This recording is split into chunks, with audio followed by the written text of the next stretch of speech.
Cuando pronuncias el nombre de Mike Tyson en una habitación llena de boxeadores, algo cambia.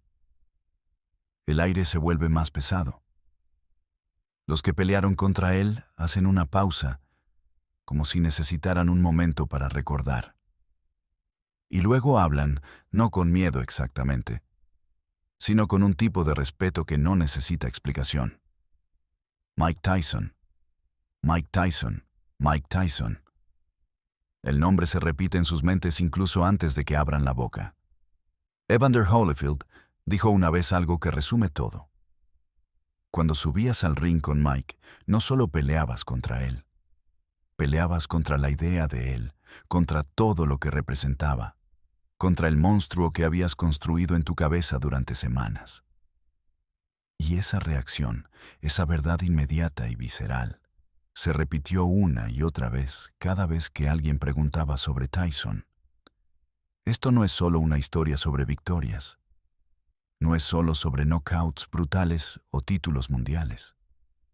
Es la historia de lo que pasaba cuando los boxeadores se enfrentaban a algo que nunca habían visto antes. Es sobre el momento en que los guerreros más duros del planeta admitían que habían sentido algo cercano al terror.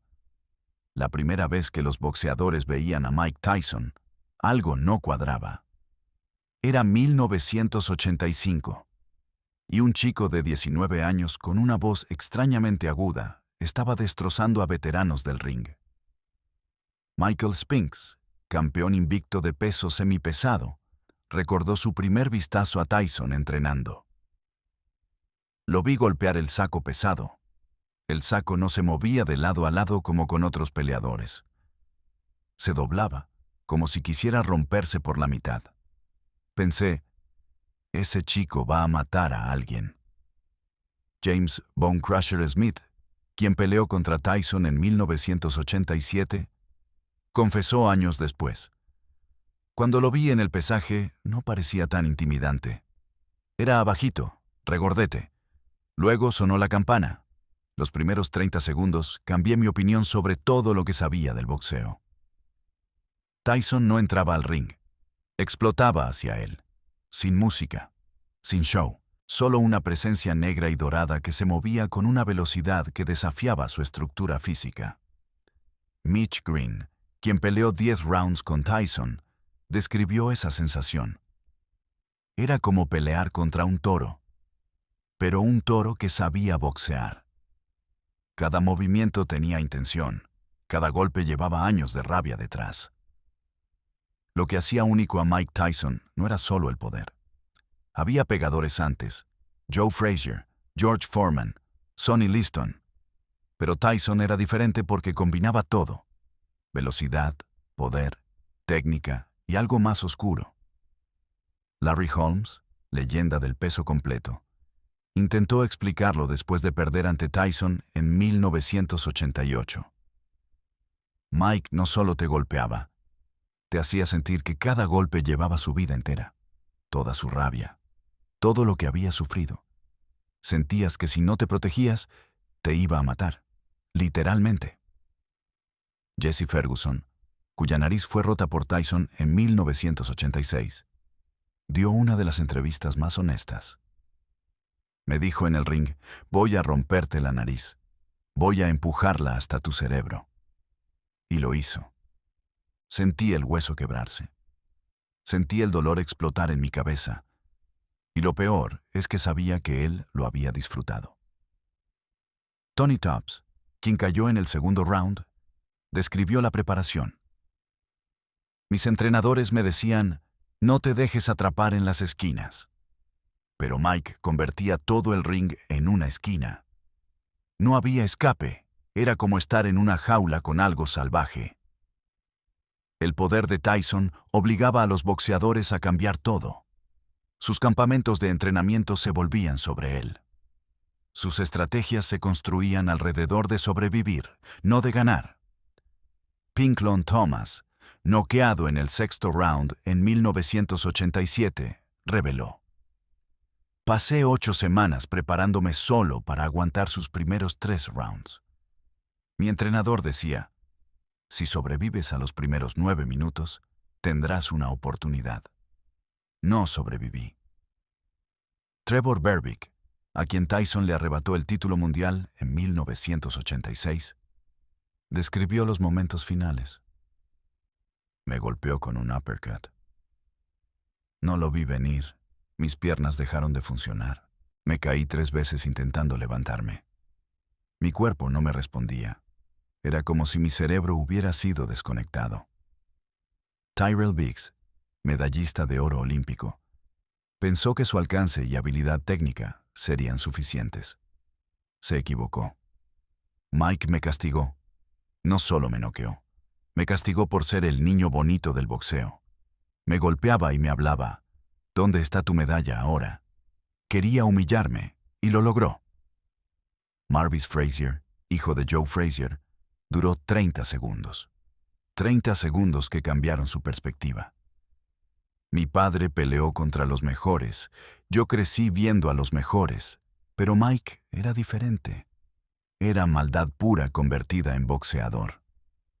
Pero el talento de Tyson venía con un precio. Dentro del gimnasio, fuera de las cámaras, las historias eran más complejas. Kevin Rooney, su entrenador durante los años dorados, habló sobre la fractura. Mike era brillante cuando escuchaba, pero había días en que algo se apagaba en él. Dejaba de confiar, dejaba de trabajar, y cuando Cus D'Amato murió, perdió su ancla.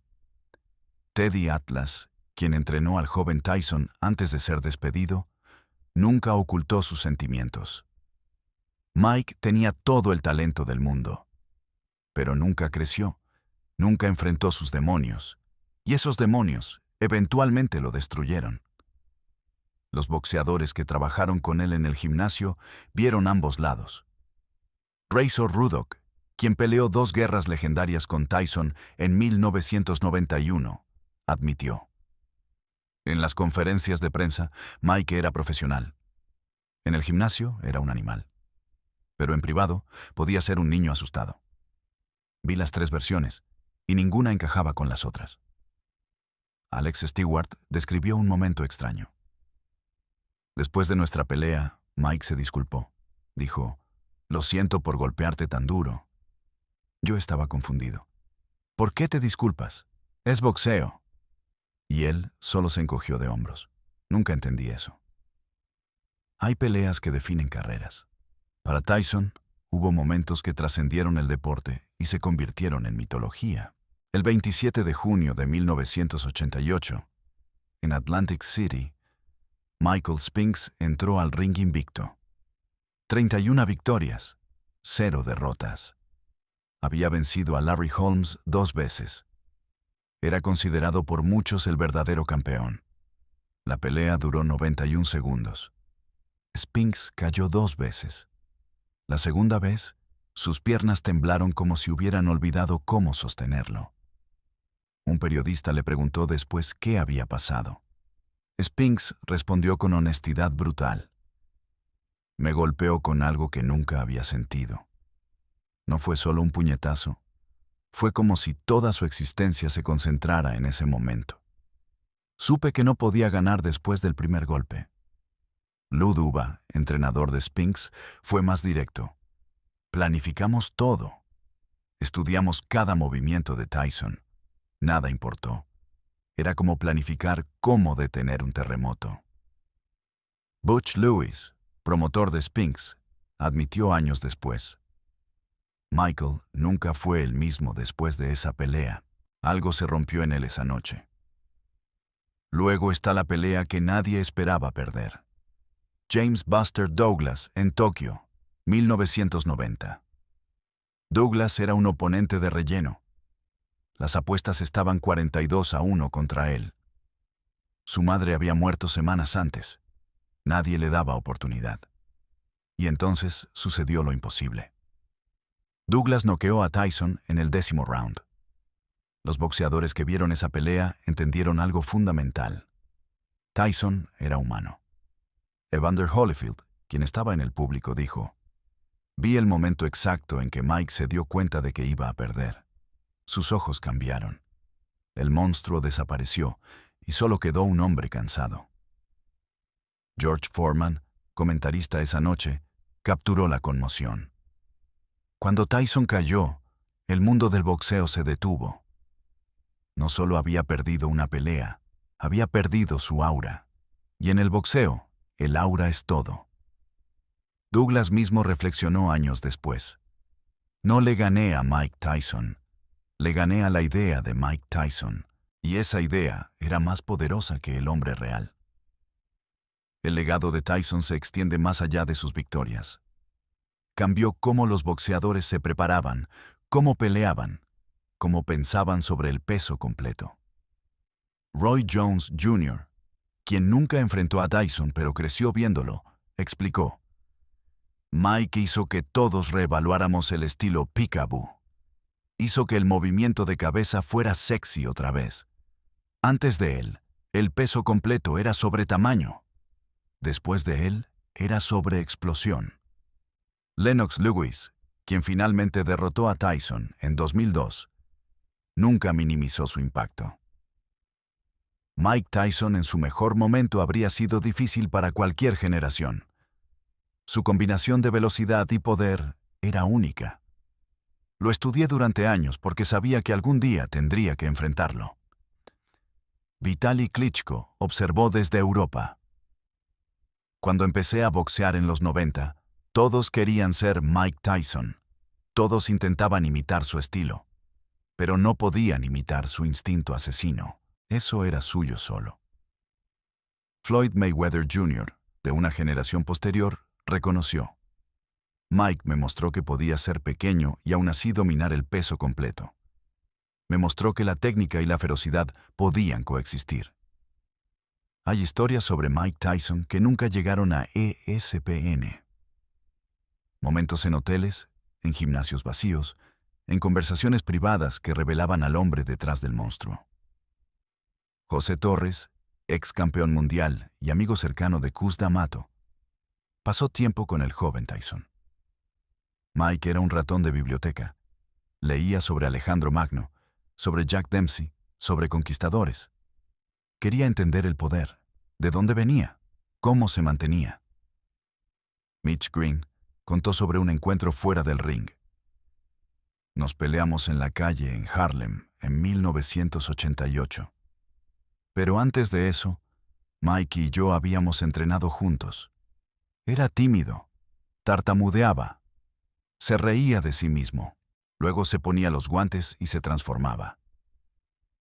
Ray Mercer, quien peleó al final de la carrera de Tyson, vio la melancolía. Después de nuestra pelea de exhibición, hablamos en el camerino. Mike dijo: extraño cuando el boxeo era simple, cuando solo se trataba de pelear. Había tristeza en su voz, como si hubiera perdido algo que nunca podría recuperar. Bernard Hopkins, quien estuvo en prisión al mismo tiempo que Tyson a principios de los 90, compartió: en la cárcel, Mike no era Iron Mike. Era un tipo tratando de encontrar sentido a su vida. Hablábamos sobre cómo el boxeo nos había salvado y destruido al mismo tiempo. Y cuando los boxeadores recuerdan a Mike Tyson hoy, décadas después, hay algo consistente en sus voces. No solo hablan de knockouts o títulos, hablan de un sentimiento. Tony Tucker, quien fue hasta el 12º round con Tyson en 1987, lo resumió mejor. Pelear contra Mike era como estar en un accidente de auto en cámara lenta. Sabías que iba a doler, sabías que te cambiaría. Y aún así, parte de ti quería experimentarlo porque sabías que estabas enfrentando algo histórico. Frank Bruno, quien perdió 2 veces ante Tyson pero ganó respeto mutuo, reflexionó: Mike y yo nos hicimos amigos después. Y me di cuenta de que ambos éramos gladiadores, obligados a lastimarnos para entretener al mundo. Eso crea un vínculo que los civiles nunca entienden. Riddick Bowe, quien nunca peleó con Tyson pero lo respetaba profundamente, dijo algo revelador. La gente pregunta quién habría ganado entre nosotros. Pero la pregunta real es, ¿quién habría sobrevivido emocionalmente? Porque pelear con Mike no solo probaba tu cuerpo, probaba tu alma. Cuando Lennox Lewis finalmente derrotó a Tyson en 2002, no hubo celebración salvaje. Lewis entendía lo que significaba. Vencía a Mike Tyson, pero vencía a un hombre que ya había sido vencido por la vida. El Mike Tyson de 1988 era diferente. Ese Mike podría haber vencido a cualquiera. Y ahí está la verdad final que todos los boxeadores conocen pero pocos admiten. Hay una ventana para la grandeza. Un momento en el tiempo donde todo se alinea. Juventud, hambre, técnica, miedo, rabia. Para Mike Tyson, esa ventana fue 1986 a 1989. 4 años en que fue invencible. 4 años en que los mejores del mundo temblaban con solo escuchar su nombre. Shannon Briggs, quien observó a Tyson de cerca años después, lo expresó así. Mike Tyson no solo era un boxeador, era una experiencia. Era lo que pasaba cuando todo el talento del mundo se encontraba con todo el dolor del mundo. Y por un momento, ese momento brillante y oscuro, fue imparable. Andrew Golota, quien fue descalificado en 2 peleas contra Riddick Bowe, pero enfrentó a muchos grandes, añadió. Nunca peleé con Tyson, gracias a Dios. Pero entrenar sabiendo que estaba en tu división te hacía trabajar más duro. Su sombra era tan grande que cubría a todos. Oliver McCall, quien noqueó a Lennox Lewis en 1994, dijo algo inquietante. A veces pienso en cómo habría sido enfrentar a Mike en su mejor momento, y me alegro de no saberlo. Algunos misterios es mejor dejarlos sin resolver. Y luego está lo que pasó después. Los años de prisión, los escándalos, las bancarrotas, los tatuajes faciales, las transformaciones. Los boxeadores vieron todo eso y entendieron algo que el público no siempre captaba. Tim Witherspoon lo explicó. El boxeo es brutal con tus puños, pero es más brutal con tu cabeza. Mike tomó demasiados golpes, no solo físicos. Y cuando eres famoso, cuando eres rico, cuando eres temido, nadie te dice que necesitas ayuda. Solo esperan el siguiente show. Michael Moorer, quien fue noqueado por George Foreman pero respetaba a todos los grandes, añadió, la tragedia de Mike no fue perder peleas, fue perder a sí mismo. Vi a muchos peleadores caer, pero ver a Mike caer fue diferente porque su altura había sido tan grande. Hay una cita de Cus D'Amato que los boxeadores repiten al hablar de Tyson. D'Amato dijo, un peleador debe tener el corazón de un león y la habilidad de un maestro. Pero sobre todo, debe tener miedo. El miedo es lo que te mantiene vivo, es lo que te hace prepararte, es lo que te hace respetar a tu oponente. Mike Tyson tenía todo eso, el corazón, la habilidad, el miedo. Pero también tenía algo más, una oscuridad que lo hacía imparable en el ring e insostenible fuera de él. José Luis Castillo, de una generación posterior, estudió las peleas de Tyson religiosamente. Vi cada pelea 100 veces, tratando de entender el timing, la precisión, el ángulo, pero lo que nunca pude estudiar era la intensidad. Eso no se puede enseñar, se vive. Cuando Juan Manuel Márquez, leyenda del boxeo mexicano, fue preguntado sobre Tyson, dijo algo hermoso. Mike Tyson demostró que el boxeo es arte y es guerra al mismo tiempo. Es ballet y es violencia. Y los mejores artistas son los que pueden hacer ambos sin pensar. Eric Morales, otro grande mexicano, añadió, crecimos viendo a Tyson. En México lo amábamos porque peleaba con corazón. No importaba que fuera americano. Era un guerrero. Y los mexicanos respetamos a los guerreros. Marco Antonio Barrera completó el pensamiento. Mike nos enseñó que el tamaño del corazón importa más que el tamaño del cuerpo. Era pequeño para peso completo, pero su espíritu era gigante. Y aquí está la ironía final que todos los boxeadores entienden. Mike Tyson perdió casi tanto como ganó al final de su carrera. Pero su legado no está en su récord. Está en el sentimiento que creó. Está en las historias que los boxeadores cuentan. Está en el silencio que todavía cae cuando alguien dice su nombre. Antonio Tarver, quien boxeó en luz pesado pero siguió el peso completo, capturó esto. No importa cuántas veces Mike perdió. Cuando piensas en los 90, piensas en él. Cuando piensas en poder, piensas en él. Cuando piensas en aura, piensas en él. Eso es legado. Mike Tyson hoy es una figura diferente. Un hombre que hace podcasts, que habla de espiritualidad, que fuma marihuana en público y habla honestamente sobre sus demonios. Los boxeadores ven eso, y algunos están confundidos. Otros están aliviados. James Toney dijo: "Me alegro de que Mike encontrara paz, porque el Mike que conocimos estaba en guerra con el mundo y consigo mismo. Nadie puede vivir así para siempre". Joe Calzaghe, campeón británico, reflexionó: "Mike Tyson me enseñó que puedes ser el más temido del mundo y aún así estar aterrado por dentro. Esa es la paradoja del boxeador". Y cuando los boxeadores viejos se reúnen, en gimnasios llenos de humo o en ceremonias de premiación donde todos han sobrevivido de alguna manera, el nombre de Mike Tyson siempre surge. Siempre. Como un fantasma que nunca se va.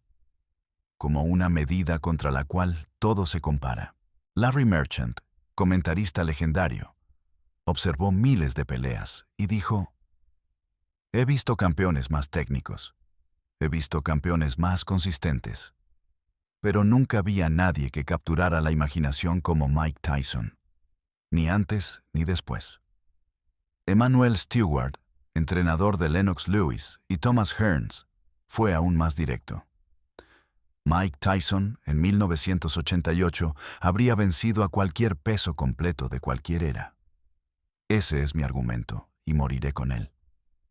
Y cuando los boxeadores recuerdan a Mike Tyson, no solo recuerdan victorias.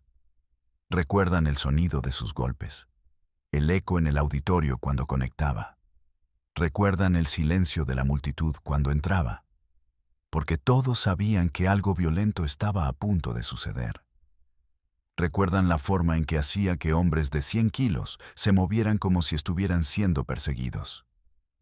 Recuerdan la sensación de que estaban presenciando algo que nunca verían otra vez. Mike Tyson. Mike Tyson. Mike Tyson. El nombre resuena diferente incluso ahora, y cuando los boxeadores lo dicen, hay respeto. Hay nostalgia. Hay una comprensión de que compartieron el ring, o al menos la era, con algo único, algo peligroso, algo inolvidable.